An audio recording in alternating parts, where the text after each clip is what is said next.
What if everything you've been doing to find peace is actually the very thing preventing it? What if the reason you still suffer is not because you're doing too little, but because you're doing too much? For years, people meditate, read spiritual books, attend retreats, repeat affirmations, and search endlessly for enlightenment. Yet, deep inside, something still feels incomplete. The anxiety returns, the fear returns, the loneliness returns. Why? Robert Adams gave an answer so simple and so shocking that most people completely miss it. He said, "The self is already free." Think about that for a moment.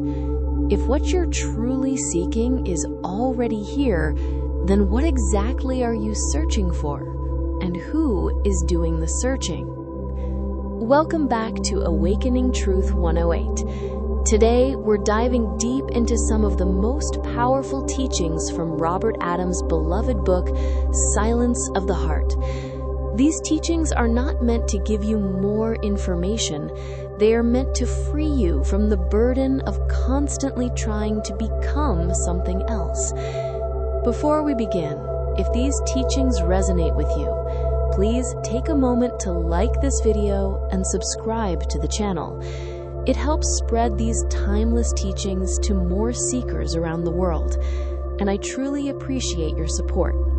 Now let's begin with the first teaching. Nothing is wrong with your life.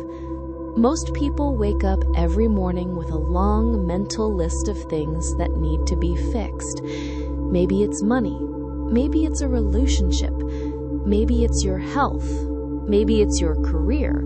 Or maybe it's simply a feeling that life should somehow be different than it is. Robert Adams pointed out something extraordinary. The suffering does not come from life itself. It comes from our resistance to life. Notice what happens when something unpleasant occurs. The mind immediately says, "This shouldn't be happening. This is unfair. Why me? It should be different." And from that moment, a battle begins. Reality is moving in one direction. The mind is pulling in another. And that friction creates suffering. Robert Adams was not saying that painful situations don't exist. He was saying that our psychological resistance magnifies them. Imagine floating in a river. If you flow with the current, there is ease. But if you constantly fight the current, exhaustion follows. Many people spend their entire lives fighting the current of reality, fighting what has already happened, fighting what is happening now, fighting what might happen tomorrow. And in that struggle, peace remains out of reach. The truth is simple. This moment is already here. Arguing with it changes nothing. Acceptance doesn't mean liking everything. Acceptance means seeing clearly. It means ending the war against what already exists. And in that ending, something remarkable happens. A quiet peace begins to emerge, not because the world changed, but because the struggle stopped. Every morning you wake up from one dream and enter another, the dream called life. The characters seem real, the problems seem real, the pain seems real, but is any of it truly real? Robert Adams called this the waking dream. We are all dreaming right now, walking through a world that appears solid and permanent, but is in truth as fleeting as a dream in the night. In a night dream, you believe everything completely. The fear is real. The danger is real. Until you wake up, and then you laugh. This waking life works exactly the same way. The moment you recognize the dream for what it is, everything changes. Not the dream itself, but your relationship to it. You stop fighting it. You stop fearing it. You simply watch it. Robert Adams gave us a perfect analogy. Imagine a cinema screen. Before the movie starts, the screen is pure, empty, aware. That screen is who you truly are, then the movie of life begins playing. Joy and sorrow, success and failure, love and loss, all of it dramatic, all of it intense. But you, the screen, are never touched by any of it. When the movie ends, the screen is exactly as it was, untouched, unchanged. Every scene that played on it left no mark. This is your true nature, pure awareness, always pristine, always free. You have been so caught up in the movie, you forgot you were the screen. The suffering, the searching, the seeking, all of it happened because you forgot your true nature. You are not the movie. You never were. Robert Adams taught something remarkable. Action can happen without an actor, like a river that flows without trying, like a flower that blooms without effort. Life can move through you without the ego claiming it. You can work, you can plan, you can act in the world, but when the ego steps back, the action becomes effortless, clean, perfect. You become an instrument of something far greater than the personal self.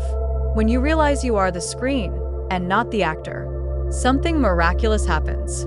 Actions still happen. Responsibilities are still met.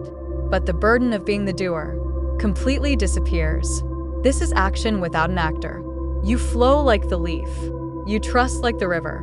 You live fully, without the weight of a separate self that must control everything. Life becomes effortless grace. There is a part of you that has never been disturbed. Not by any storm, not by any suffering, not by any loss. It watches everything. It witnesses everything. And it remains perfectly still. Your thoughts are like waves on the surface. Dramatic, loud, demanding attention. But go deeper, beneath the waves, and you find something that has never moved. The silent witness. The one that simply is. You can be in the middle of complete chaos and remain as the silent witness. Not by suppressing anything, not by controlling anything, simply by recognizing, I am the one watching this, not the one caught in it. The practice is simple. In any moment of chaos, pause. Ask yourself, who is aware of this? Find that one. Rest as that one. That is the silent witness. That is who you are. That is Robert Adams' greatest gift. The world may not be real, but your peace is real. Your awareness is real. Your silence is real. Live from that silence. Act from that silence. And you will discover the secret Robert Adams was pointing to all along. You are not the dream. You are the dreamer. You are not the movie. You are the screen. You are not the actor. You are the witness. Be still and know that you are already free. Teaching number 2. Stop trying to become spiritual. At first, this teaching may sound strange. After all, isn't spirituality about becoming more conscious, more peaceful, more enlightened? Most people begin their spiritual journey with a sincere desire to end suffering. They read books, attend retreats, practice meditation, listen to teachers, and there is nothing wrong with any of these things. But Robert Adams noticed something that many seekers never see. The ego can use spirituality to strengthen itself. The same mind that wants success in the world can also want success in spirituality. Instead of wanting a bigger house, it wants enlightenment. Instead of wanting praise from society, it wants recognition as a spiritual person. The desire changes its clothing, but the one who desires remains the same. Think about it. How many people secretly compare their spiritual progress with others? How many wonder if they are closer to awakening than someone else? How many become frustrated because they still experience fear, anger, or sadness after years of practice? The ego loves measurement. It loves comparison. It loves becoming. And this is why Robert Adams repeatedly reminded students of a profound truth. you do not become the self. You already are the self. The ocean does not need to become water. The sun does not need to become light. And awareness does not need to become awareness. What you truly are has never been absent. It has never been damaged. It has never been incomplete. The search itself often creates the feeling that something is missing. Imagine a man desperately searching for his glasses while they are resting on his face. The harder he searches, the more frustrated he becomes. Yet what he seeks has never left him. Robert Adams suggested that much of spiritual seeking works in exactly the same way. We search for peace as though it is somewhere else. We search for freedom as though it belongs to the future. We search for awakening as though it is hidden behind another practice, another teacher, or another experience. But every search begins with an assumption, the assumption that you are not already whole. And that assumption is rarely questioned. This is why so many seekers remain trapped for years. They become addicted to seeking. One retreat leads to another. One book leads to another. One teaching leads to another. Yet the basic feeling of lack remains. Not because truth is far away, but because they are looking in the wrong direction. Robert Adams often encouraged students to stop chasing experiences. Spiritual experiences can be beautiful. You may experience bliss.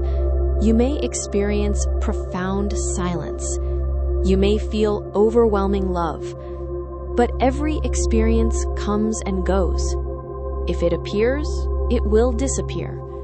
If it begins, it will end. What then remains? The awareness that witnessed the experience. That awareness is constant. It was present before the experience.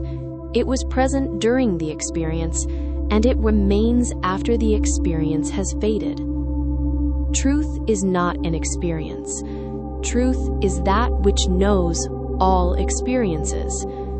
And this realization changes everything. Suddenly, the pressure to become somebody special begins to dissolve. The pressure to reach a future state begins to soften. The endless striving starts to lose its grip. You begin to relax, not because you have achieved something, but because you recognize that what you seek has always been here. This does not mean you stop meditating. It does not mean you stop learning. It simply means that these activities are no longer driven by desperation. They arise naturally. They become expressions of peace rather than attempts to find peace. For a moment, ask yourself honestly, what if there is nowhere to arrive? What if the one struggling to become enlightened is itself part of the illusion? And what if the peace you seek is quietly present right now, beneath all effort, beneath all seeking, beneath all becoming? Sit with that question, not intellectually, but silently. Because sometimes the deepest truth is found not through more effort, but through complete surrender. Teaching number 3. Silence is greater than knowledge. We live in a world obsessed with information. Every day we consume endless streams of content. Books, podcasts, videos, courses, teachings, opinions. The modern mind believes that if it can just gather enough knowledge, it will finally find peace. But Robert Adams offered a different perspective. He said that knowledge has its place. It can point, it can inspire, it can guide. But knowledge alone cannot awaken you. Why? Because truth is not an object that can be collected. It is not a piece of information that can be stored in memory. It is not a concept that can be understood by the intellect. Truth is living, immediate, present, and it reveals itself most clearly in silence. Think about the happiest moments of your life, not the stories about them, not the memories, the actual moments themselves. Perhaps you were watching a sunrise. Perhaps you were sitting quietly by the ocean. Perhaps you were looking into the eyes of someone you loved. For a brief moment, the mind stopped talking, and in that silence, peace appeared. But was peace created in that moment, or was it simply uncovered? Robert Adams would say that peace is always here. What changes is the amount of mental noise covering it. Imagine a clear blue sky. Now imagine dark clouds passing through it. The clouds come and go. Sometimes they are thin, sometimes they are thick. Sometimes they fill the entire horizon, yet the sky itself remains untouched. Your true nature is like that sky. Thoughts are like passing clouds. Emotions are like passing clouds. Memories are like passing clouds. Even your sense of personal identity is a passing cloud. But awareness remains, silent, still, unchanging. Most people spend their lives trying to improve the clouds. They want better thoughts, better emotions, better experiences. But Robert Adams pointed directly to the sky, to that silent presence which is always here. Notice something. Right now, as you listen to these words, there is an awareness that knows you are listening. That awareness requires no effort. It is not trying, it is not struggling, it is simply present. Even when thoughts are racing, awareness remains. Even when emotions are intense, awareness remains. Even during confusion, awareness remains. And that awareness is silent. Not silent in the sense that sounds disappear, but silent in the sense that it is untouched by everything that appears within it. This is why Robert Adams often emphasized silence more than philosophy, because words can only take you so far. Eventually, every teaching reaches a limit. Every concept reaches a limit. Every explanation reaches a limit. At some point, the mind must become quiet enough to recognize what has always been present. Many people fear silence. When external distractions disappear, they are left alone with themselves. The television goes off, the phone is put away, the conversation ends, and suddenly the mind becomes louder.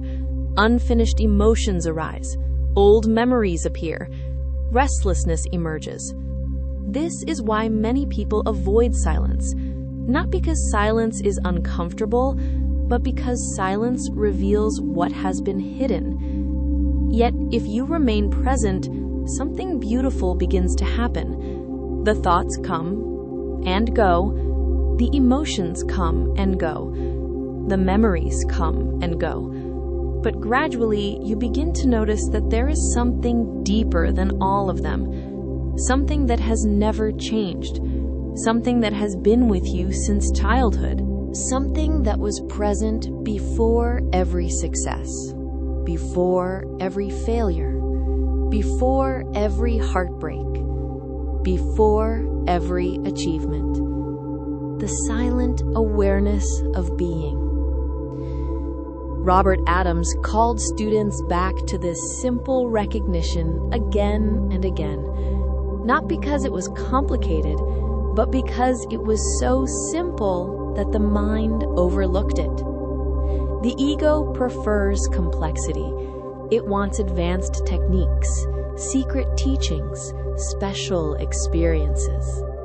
But truth is astonishingly simple. It is closer than your next breath, closer than your next thought, closer than your own name. In fact, it is so close that it cannot be found as an object, because it is the very awareness that is looking. Take a moment right now. Pause. Notice the sounds around you. Notice your thoughts. Notice your feelings. Now notice the silent awareness in which all of these are appearing.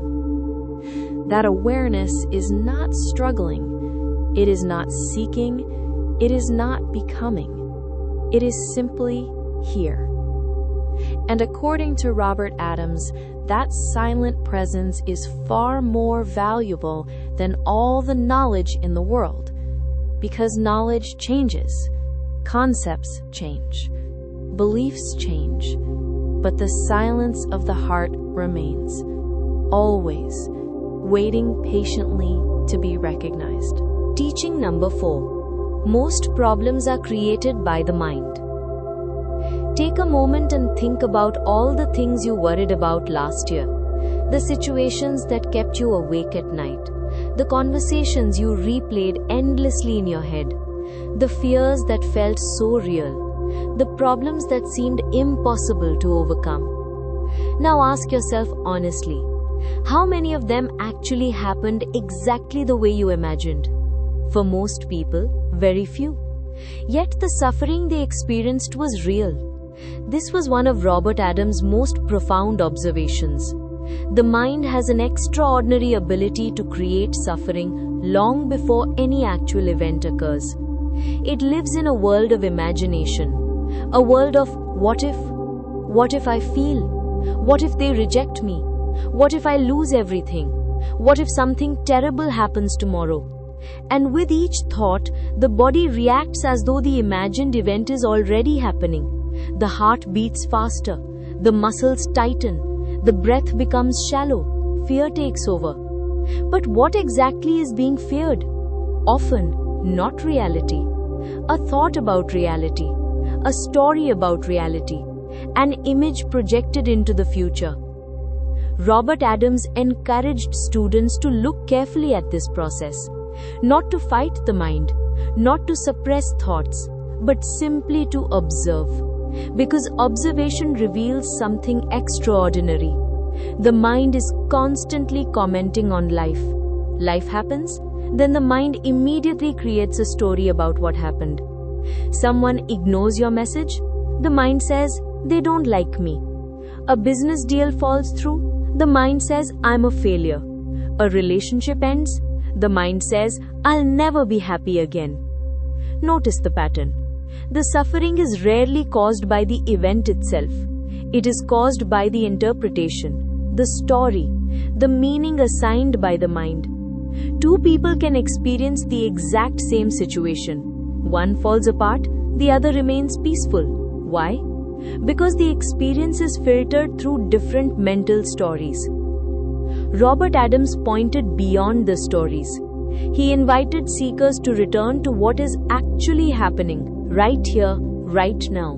Not tomorrow, not next year, now. In this moment, what is truly wrong?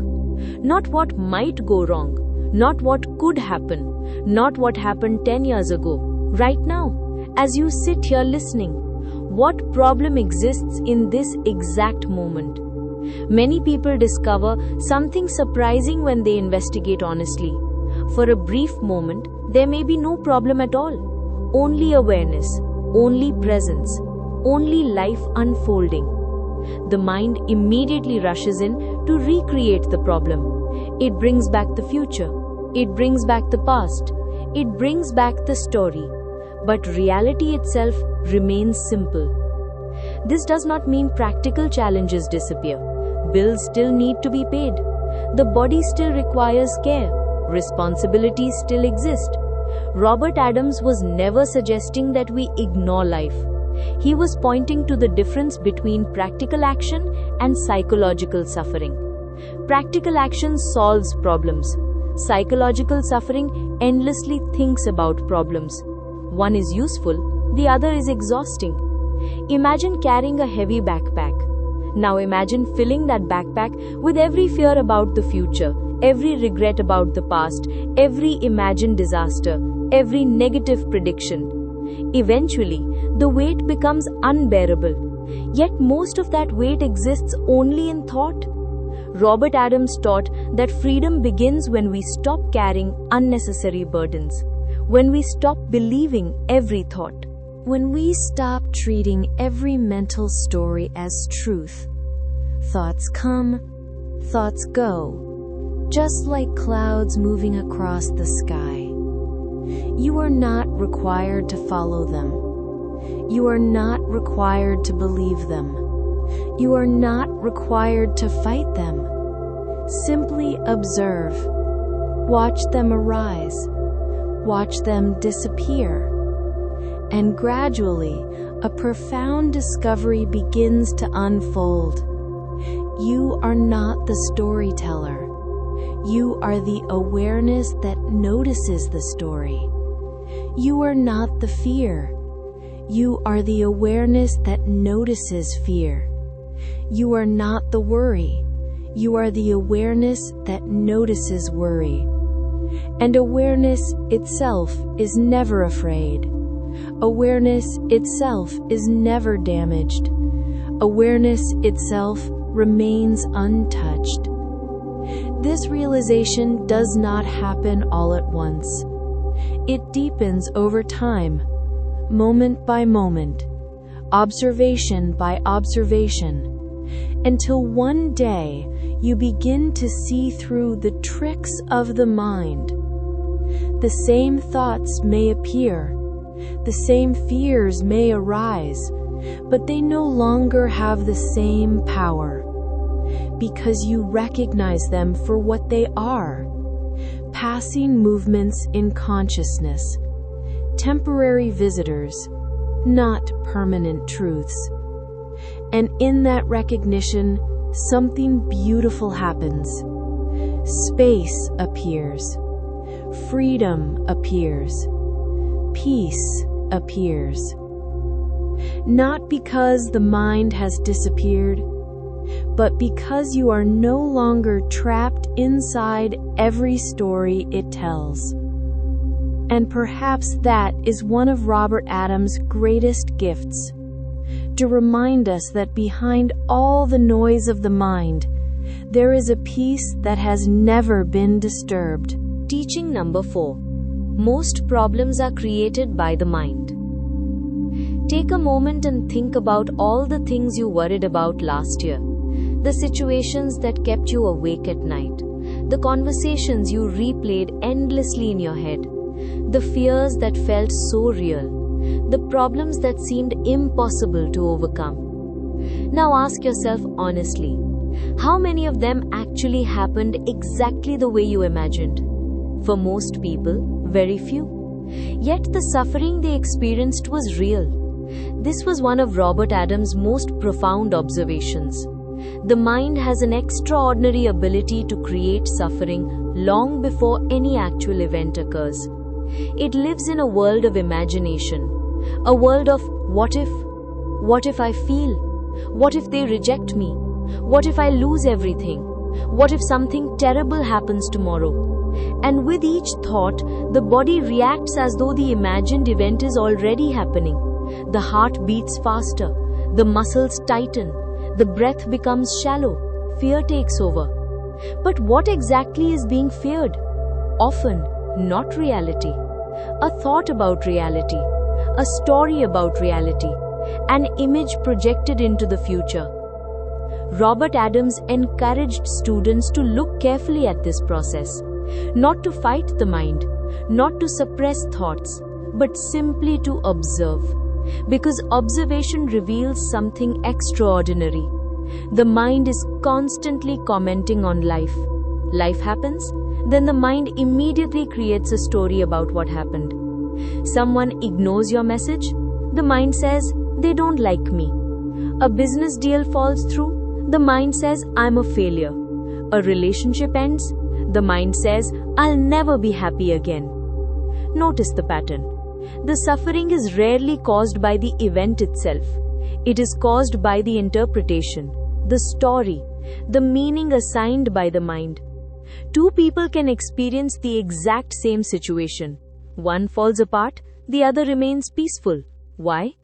Because the experience is filtered through different mental stories. Robert Adams pointed beyond the stories. He invited seekers to return to what is actually happening, right here, right now. Not tomorrow, not next year, now. In this moment, what is truly wrong?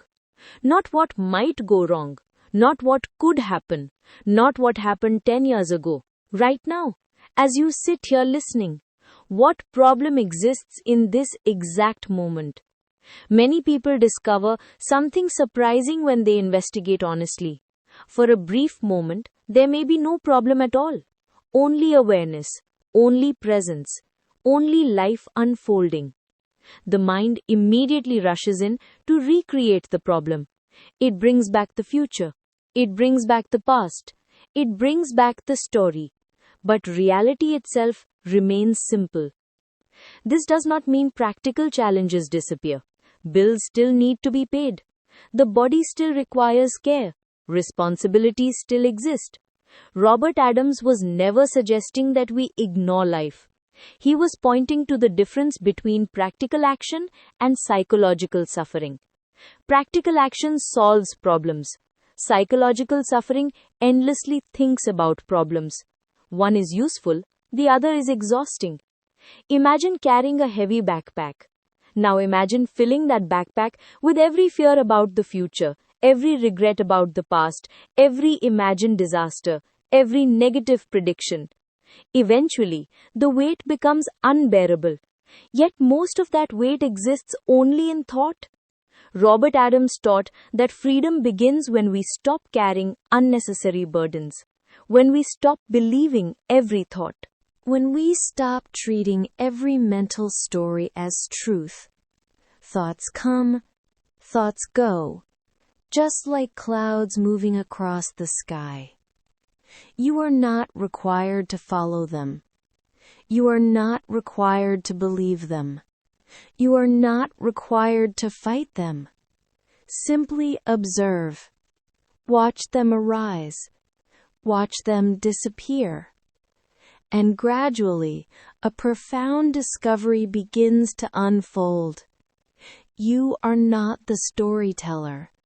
You are the awareness that notices the story. You are not the fear. You are the awareness that notices fear. You are not the worry. You are the awareness that notices worry. And awareness itself is never afraid. Awareness itself is never damaged. Awareness itself remains untouched. This realization does not happen all at once. It deepens over time, moment by moment, observation by observation, until one day you begin to see through the tricks of the mind. The same thoughts may appear, the same fears may arise, but they no longer have the same power, because you recognize them for what they are: passing movements in consciousness, temporary visitors, not permanent truths. And in that recognition, something beautiful happens. Space appears. Freedom appears. Peace appears. Not because the mind has disappeared, but because you are no longer trapped inside every story it tells. And perhaps that is one of Robert Adams' greatest gifts, to remind us that behind all the noise of the mind, there is a peace that has never been disturbed. Teaching number 5. Let everything be as it is. At first, this teaching may sound almost impossible. After all, aren't we supposed to improve our lives? Aren't we supposed to change our circumstances? achieve our goals, and create a better future? Robert Adams was not saying that action is wrong. He was pointing to something far deeper. He was pointing to our constant inner resistance. Most people spend their lives fighting reality. They fight the weather. They fight traffic. They fight other people. They fight their emotions. They fight their thoughts. And perhaps most of all, they fight themselves. The mind is constantly saying, "This should not be happening. I should be different. My life should be different. Things should be better than they are." And because reality rarely matches these demands, suffering follows. But what if, for just a moment, you stopped arguing with life? What if you allowed this moment to be exactly as it is? Not because you are weak, not because you have given up, but because you recognize a simple truth. Reality does not need your permission to be what it is. The sun rises without asking you. The rain falls without consulting you. The seasons change without your approval. Life unfolds according to its own intelligence, and yet the mind insists on controlling everything. This creates endless tension. Imagine trying to stop the waves of the ocean with your hands. You would quickly become exhausted. Yet this is exactly what many people are doing psychologically. They are trying to stop life from being life.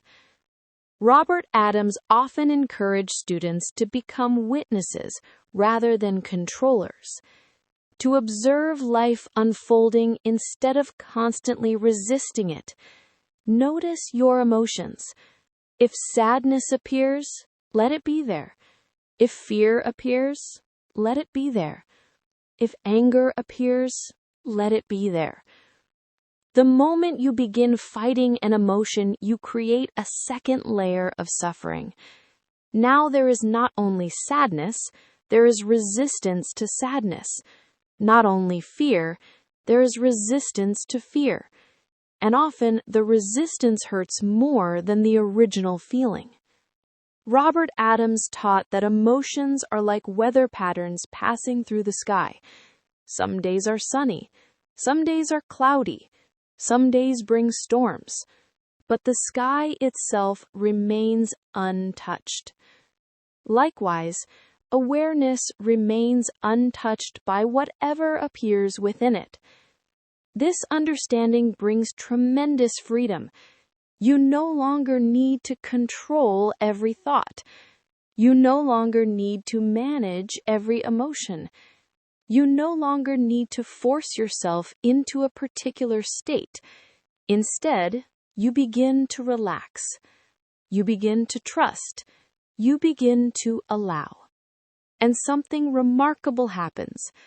Many of the things you were desperately trying to get rid of begin to lose their power naturally, not through force, not through struggle, but through acceptance. Think about a child who falls asleep in a moving car. The child is not worried about the destination, not worried about traffic, not worried about tomorrow. There is trust, there is surrender, there is ease. Robert Adams invited seekers to rediscover that same trust, not childish ignorance, but a mature surrender to the intelligence of life itself. This does not mean becoming passive. If action is needed, take action. If a decision must be made, make the decision. If a problem requires attention, address it. But do so without inner conflict. Do so without carrying psychological resistance. Act from clarity rather than fear. Act from peace rather than panic. Act from wisdom rather than control. The paradox is beautiful. When you stop fighting life, you often become far more effective within life. Your mind becomes clearer, your actions become more intelligent, your relationships become more harmonious, because energy is no longer being wasted in resistance. For a moment, consider this question. What is one thing in your life right now that you have been resisting? A situation, a person, an emotion, a memory. Now imagine setting down that burden, just for a moment, not solving it, not fixing it, simply allowing it to exist. Can you feel the difference? Can you sense the space that opens? Can you feel the relief that comes when the struggle stops? This is the doorway Robert Adams pointed toward, not a future state, not a distant enlightenment, but a peace available right here and now. A peace that appears whenever we stop demanding that life be different from what it is. And perhaps that is one of the deepest spiritual truths of all. Life becomes lighter the moment we stop fighting it. The river flows more easily when we stop swimming against the current. And the heart becomes quiet when it finally learns to let everything be exactly as it is. Teaching number 6. Nothing needs to be controlled. If there is one thing the human mind loves, it is control. We want to control our future. We want to control other people. We want to control our emotions. We want to control our thoughts. We want life to unfold exactly according to our plans. And when it doesn't, frustration appears. Fear appears. Anxiety appears. The mind begins working overtime, trying to force reality into a shape it was never meant to take. Robert Adams gently challenged this entire way of living. He asked a simple question. Who is really in control? Think about it. Did you decide when your heart would start beating? Did you decide when your hair would grow? Did you decide the exact moment you would fall asleep last night? Did you decide every thought that appeared in your mind today? Life is happening. Breathing is happening. Thinking is happening. The earth is spinning. The sun is rising. The stars are moving through space. All without your personal effort. Yet the ego claims ownership. It says, I am making everything happen. I must control everything. If I don't manage every detail, disaster will follow. And because of this belief, many people live under constant pressure. They become exhausted from trying to control what cannot be controlled. Imagine holding a handful of water. The tighter you squeeze, the faster it slips through your fingers. Control often works the same way. The harder we cling, the more tension we create. The more tension we create, the less peace we experience. Robert Adams was not suggesting carelessness. He was not saying that we should abandon responsibility. There is a difference between intelligent action and psychological control. Intelligent action responds to life. Psychological control fights life. One flows, the other resists. One creates clarity, the other creates suffering. Consider how much energy is spent worrying about the future. Hours, days, sometimes years. People imagine countless scenarios. They rehearse conversations that never happen. They prepare for disasters that never arrive. And while they are busy trying to control tomorrow, they miss the only thing that is real, this moment. Robert Adams encouraged students to return again and again to the present. Not because the future doesn't matter, but because the future can only ever be met in the present. You cannot live tomorrow today.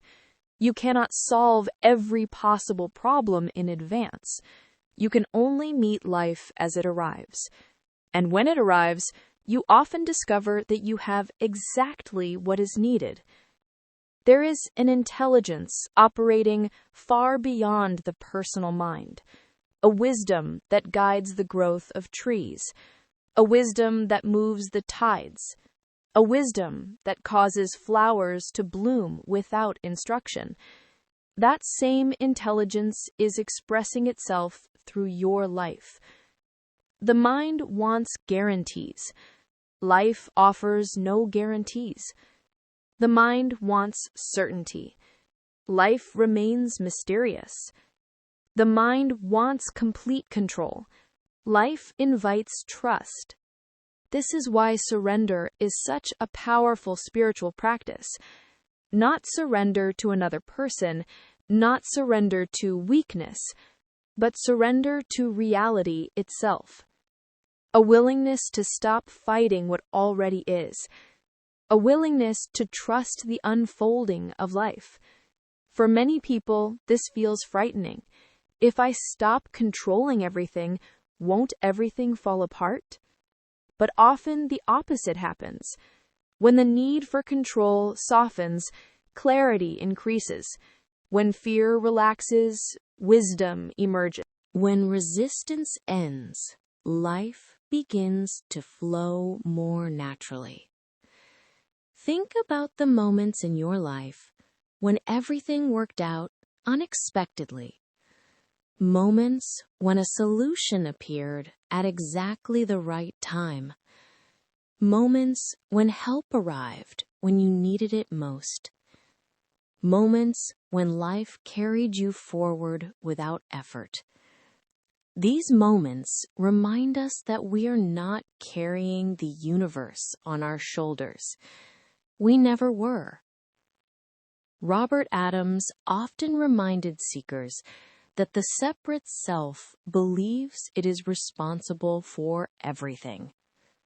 But the separate self is only a collection of thoughts.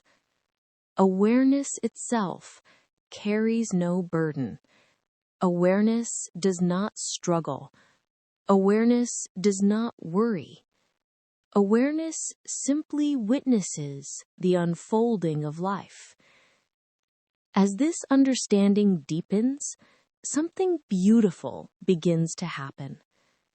The heart relaxes, the body softens, the mind becomes quieter. Not because every problem has disappeared, but because the illusion of being the controller has begun to dissolve. And in its place comes trust. A quiet trust, a peaceful trust, a trust that life knows what it is doing, a trust that you do not need to force every outcome, a trust that allows you to participate fully in life without being consumed by fear. Perhaps that is what true freedom feels like, not controlling every wave, but learning to flow with the ocean, not controlling every moment, but trusting the intelligence that moves all things. And in that trust, a profound peace begins to emerge, a peace that no amount of control could ever provide. Teaching number 7. All is well. Of all the teachings Robert Adams shared throughout his life, perhaps none was repeated more often than these simple words: all is well. 3 words, so simple that the mind can easily dismiss them, yet hidden within them is an entire spiritual path. When most people hear the phrase, all is well, they immediately think of their circumstances. They look at the problems in their lives, the challenges, the disappointments, the fears, and they say, "How can all be well? My life isn't perfect. I still suffer. I still worry. I still experience pain." But Robert Adams was not speaking about circumstances. He was pointing to something much deeper. He was pointing to your true nature, the part of you that has never been harmed, the part of you that existed before every problem, the part of you that remains after every problem passes. Think about your life for a moment. How many different versions of yourself have existed? The child, the teenager, the young adult, the person you were 10 years ago, the person you were 5 years ago. So much has changed. Your body has changed. Your beliefs have changed. Your relationships have changed. Your goals have changed. Your experiences have changed. Yet something has remained constant throughout it all. Something has quietly witnessed every stage of your life. Something has never aged. Something has never been damaged. Something has never been improved. That silent awareness is what Robert Adams pointed toward again and again. And from the perspective of that awareness, all is well. Not because life always goes according to plan, but because awareness itself is untouched by what comes and goes. Success comes, success goes. Awareness remains. Pleasure comes, pleasure goes. Awareness remains. Fear comes, fear goes. Awareness remains. Even suffering comes and goes, yet awareness remains. Most people spend their lives chasing temporary states. They seek happiness, security, approval, achievement, and every time they obtain one thing, another desire appears. The cycle never ends. The horizon keeps moving.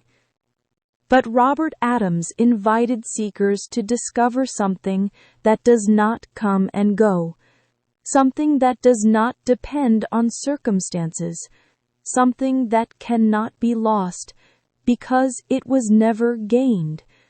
This realization is not dramatic. It is not accompanied by fireworks. It is often incredibly quiet, like finally arriving home after a very long journey, like setting down a heavy burden you didn't realize you were carrying, like waking from a dream and realizing you were safe all along. The mind says, "When I fix my problems, then I'll be at peace. When I earn more money, then I'll relax. When I find the perfect relationship, then I'll be happy. When I become enlightened, then I'll be free." But life keeps proving otherwise, because peace that depends on conditions is temporary. Sooner or later, conditions change, and what depends on them disappears. Robert Adams pointed to a peace that exists before conditions, a peace that remains during conditions, a peace that survives the loss of conditions, a peace that is your very nature. This is why he could say with such certainty, "All is well," not as a philosophy, not as positive thinking, not as a motivational slogan, but as a direct observation of reality. The separate self may struggle, the mind may worry, the body may experience pleasure and pain, but awareness remains untouched. And awareness is what you truly are. For a moment, stop trying to improve yourself. Stop trying to solve your life. Stop trying to become something else. Just for this moment, be still. Notice your breathing. Notice the sounds around you. Notice the thoughts moving through the mind. Now notice the awareness that is observing all of it. That awareness is already at peace. That awareness is already complete. That awareness is already free. And perhaps that is the greatest gift Robert Adams left behind. The reminder that what you are seeking is what you are. The reminder that freedom is not in the future. The reminder that peace is not somewhere else. The reminder that beneath every fear, beneath every thought, beneath every struggle, there is a silent presence that has never left you. A presence that asks for nothing. A presence that lacks nothing. A presence that simply is. And from that place, all is well. Before we close, I want to thank you for spending this time with me. If these teachings touched your heart, please take a moment to like this video and subscribe to the channel. It truly helps more seekers discover these timeless teachings from Robert Adams, Ramana Maharishi, Nisargadatta Maharaj, and other great masters. And I'd love to hear from you. Which teaching resonated with you the most? Share your reflections in the comments below. Until next time, remember, you do not need to become what you already are. Rest, be still, trust life, and whenever the mind becomes noisy, gently return to the silence of the heart, because in that silence, you may discover what Robert Adams spent his entire life pointing toward, the peace that has never left you, the freedom that has never been lost, the truth that has always been here. All is well.